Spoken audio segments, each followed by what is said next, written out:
Hello and welcome to the Full Court Media Show podcast. My name is Bryan. I'm Max.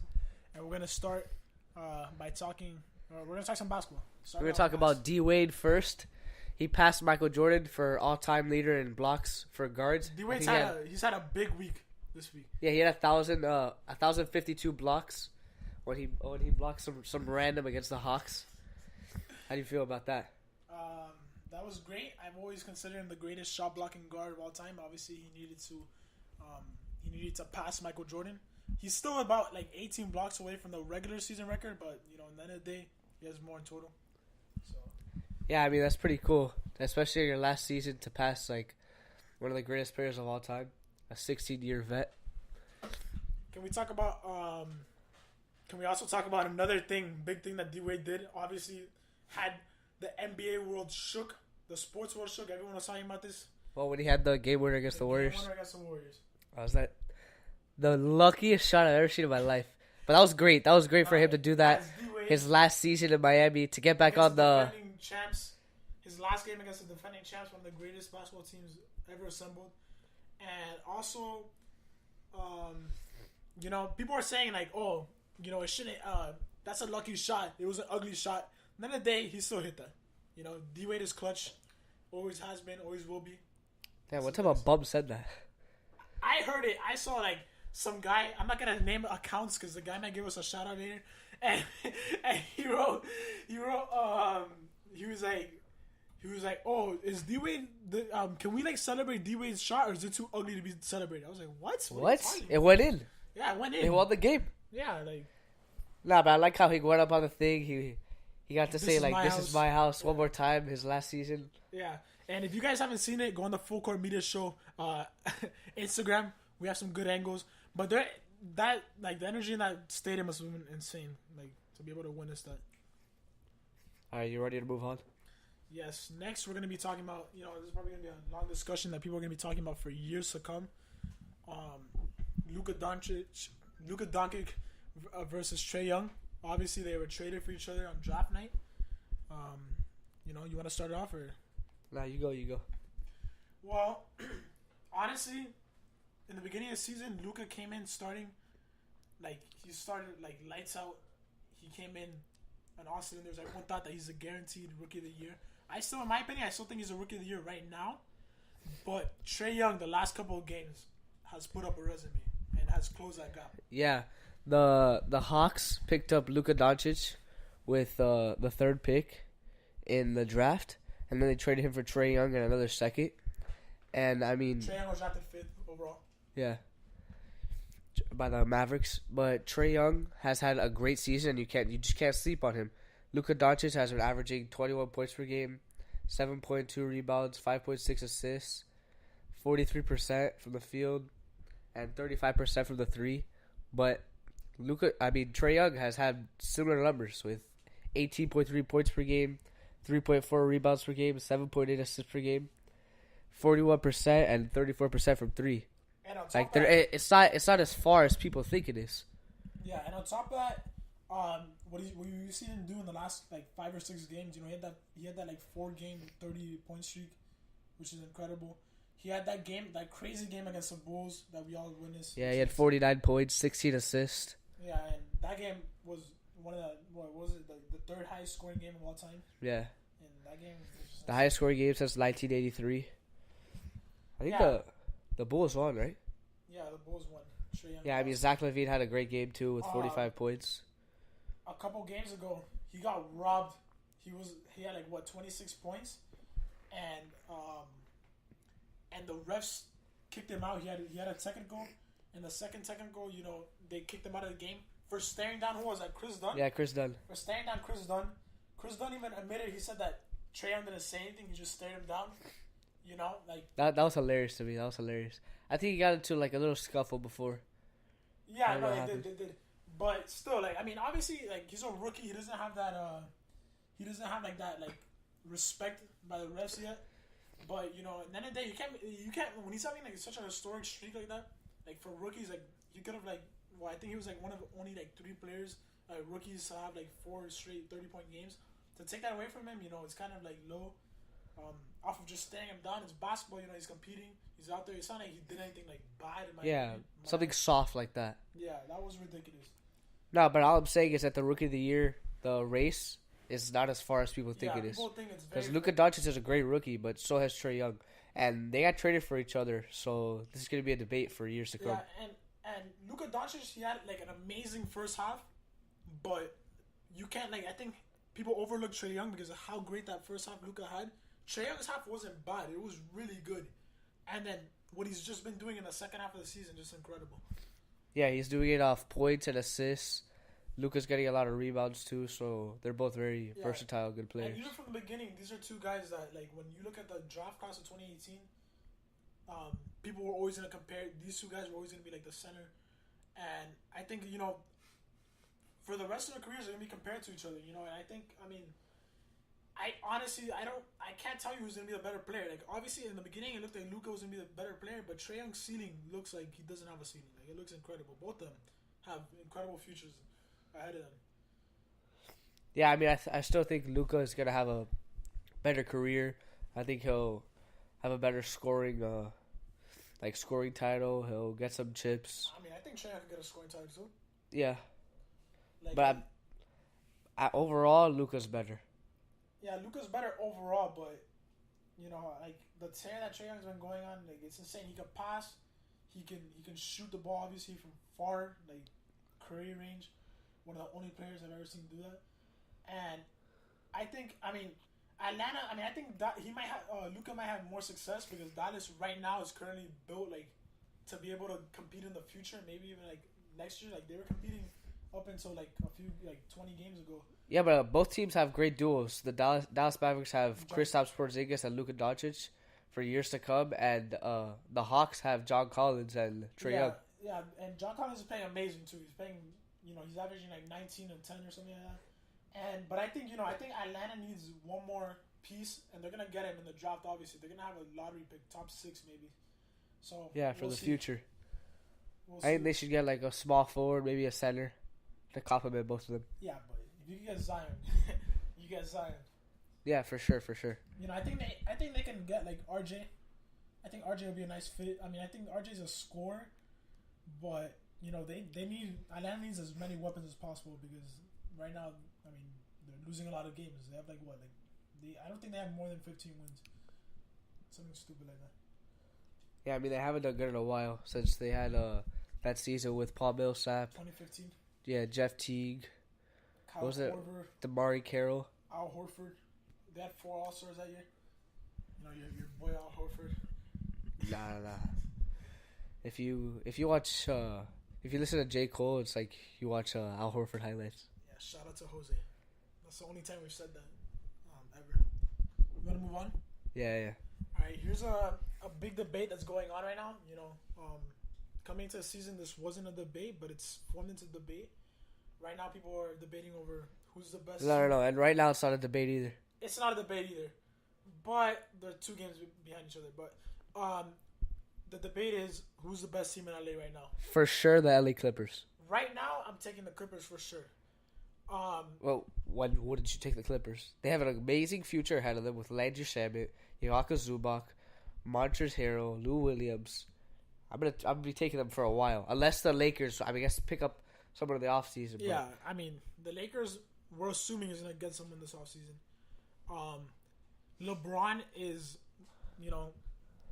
people are arguing that he might not be the best player in the league, but he's for sure top 3. And yeah, you think he's still top 3, right? I believe that. I think James Harden and Giannis might be ahead of him right now because they're playing better right now. Yeah. But I think we haven't seen him fully healthy in a while. Overall, when it comes down to the playoffs, he's still but the thing is, still has to be taken down. LeBron usually proves himself to be the greatest player on the planet during the playoffs. Last season, people thought, James Harden might have taken that spot, KD might have taken that spot, and then we saw LeBron's historic playoff run.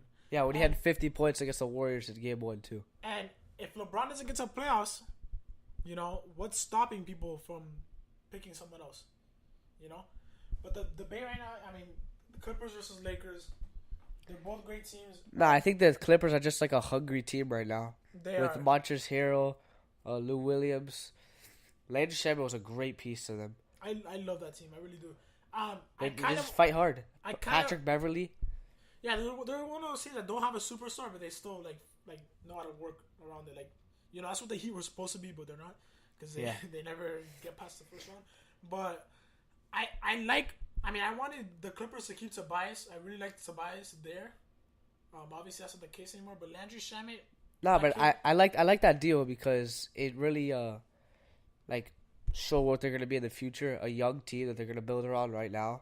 And they're going to get a nice draft pick this year. Tobias maybe would have wanted a max contract. And they got good pieces for it.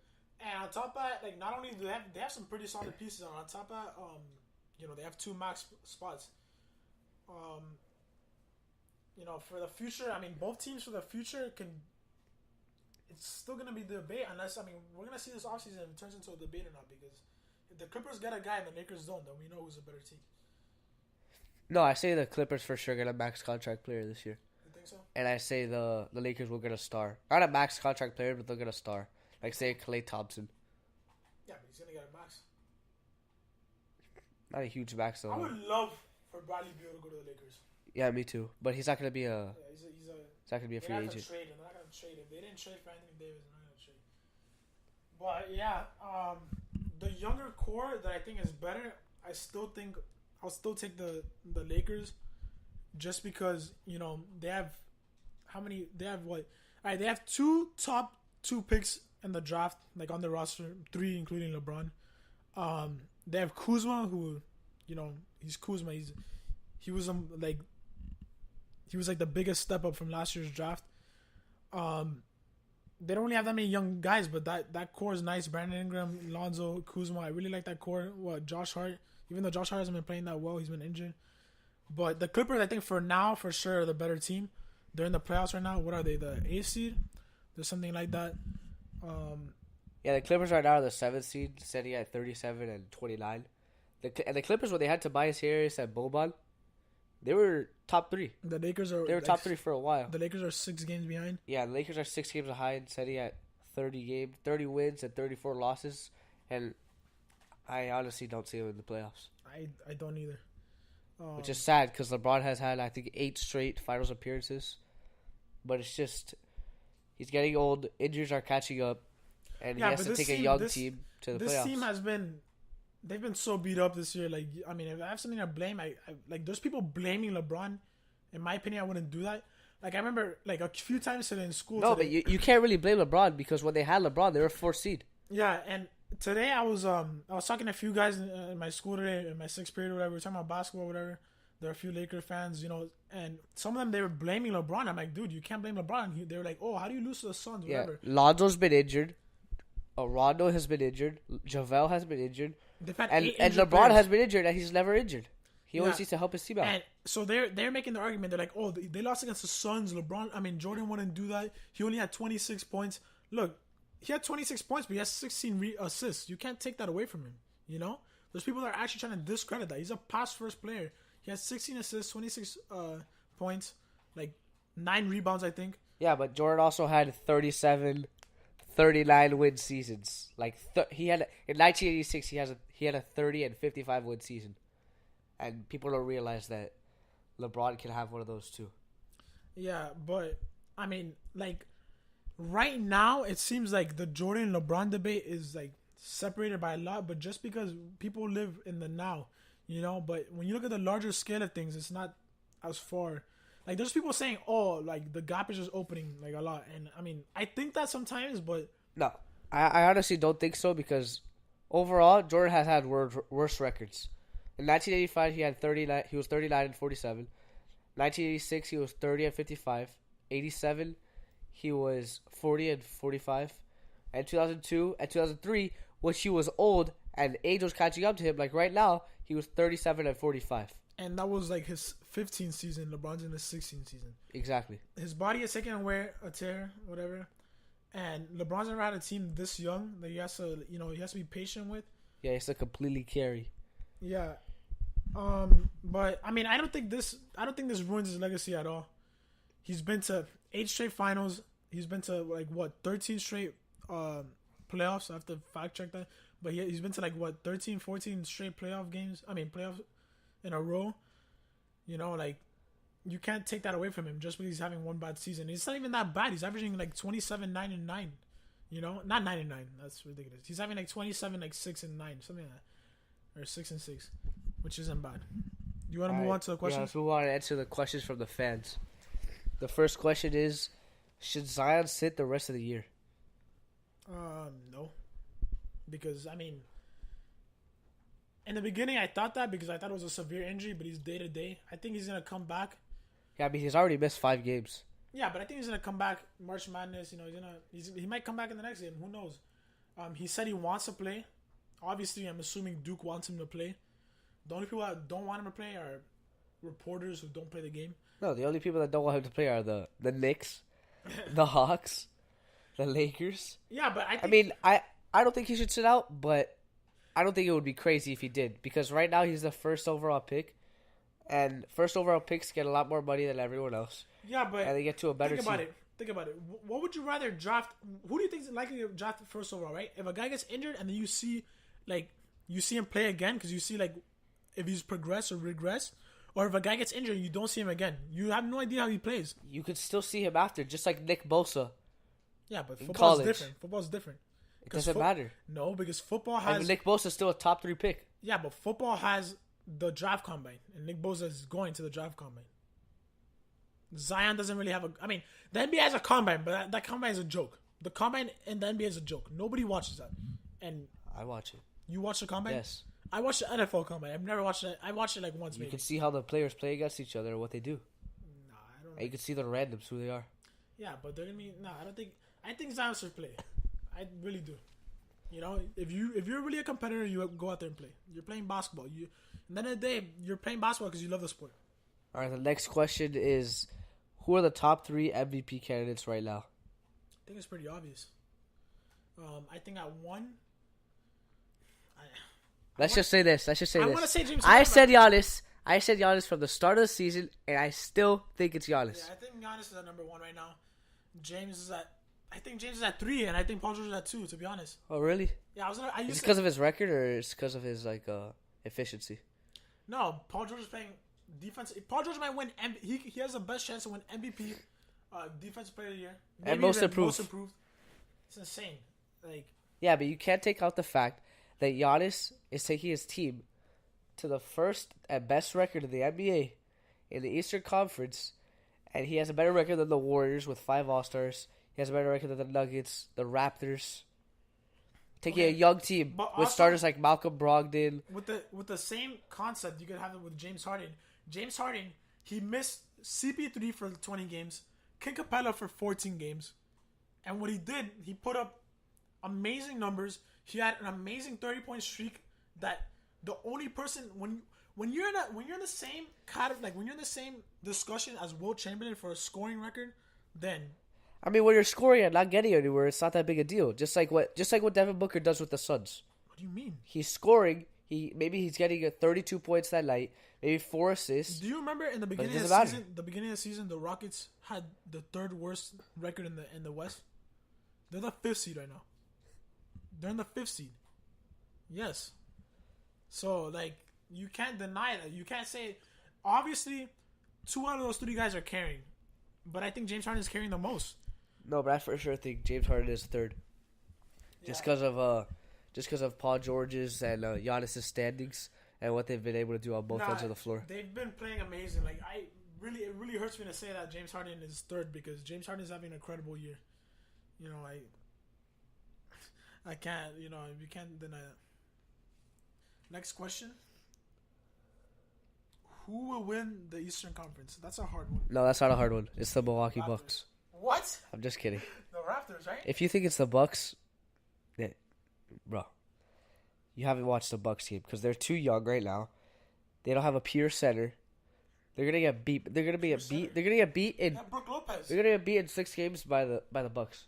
They're gonna get beat. I mean, they're gonna beat the Bucks in 6 games. Who? The Raptors? Yeah, for sure. Yeah, And they're gonna lose to the finals in 5 against the Warriors. Nah, I think they took 2 games. Oh, really? I think yeah. But you think for sure the Warriors are gonna win again? Yeah. Sadly. I mean, honestly, to be honest, this is gonna be a crazy postseason. This is probably gonna be one of the wildest. No, Last but year, people don't realize that this isn't the Warriors' best season, and the Warriors are playing well right now they have because 20 of losses. yeah, I know, because of their chemistry, and they haven't been able to work together, and their depth has not been very good. Yeah, like last year, in my opinion, last year was like my favorite NBA season that I've seen in like years because like the rookies were good, the playoffs were good, but I think this year's playoffs are gonna be amazing because like I don't know, like obviously the East, we haven't seen the East with someone different than the Cavs, and we're gonna see someone new, and I think the West people something without LeBron. we're gonna see something new. So you think Kawhi Leonard's gonna dethrone the king? I think Kawhi Leonard, you know, he's an amazing playoff player, and we've seen him do great things in the playoffs. So, yeah, but we haven't seen Toronto do great things. Yeah, so I hope that doesn't. That's the only reason I'm kind of hesitant to say the Raptors, because that's it. All right, and with that, guys, we're done with Full Court Media Show podcast. Follow us on Instagram at Full Court Media Show. Watch us on YouTube. Watch us on Apple Podcasts. Watch us on SoundCloud, Twitter, Facebook, and that's it. That's a wrap. Boom.